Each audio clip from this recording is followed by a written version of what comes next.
Now, one of Tony Blair's closest aides has been arrested over the cash for peerages allegations. Ruth Turner's the first Downing Street insider to be held on suspicion of perverting the course of justice. It's the fourth arrest in the Scotland Yard investigation. Michael Crick has been following it from the beginning. He joins us again from Leeds. Michael, what do we actually know about Ruth Turner and her role?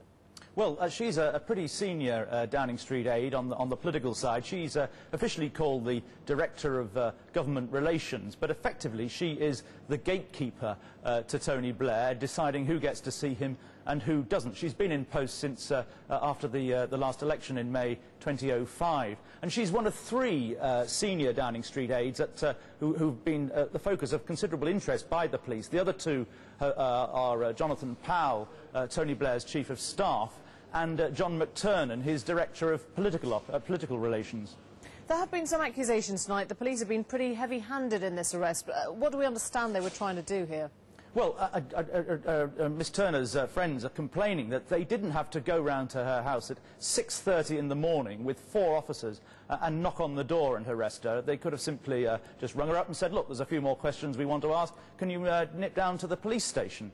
And one theory is that the police in this operation, by taking such a dramatic act as this, are trying to flush out further evidence because they may suspect that actually until now some of the witnesses they've been talking to haven't been giving them the complete story. And the fascinating development here is that this is no longer just a case, it seems, about the possible sale of honours or the possible breach of the election law in not declaring these loans in a way perhaps they should have done, the Labour Party, and indeed maybe the Conservative Party as well. But the police said that one of the things that that Miss Turner was arrested on was suspicion of perversion of the course of justice. In other words, they could now be investigating what they think may be a cover-up.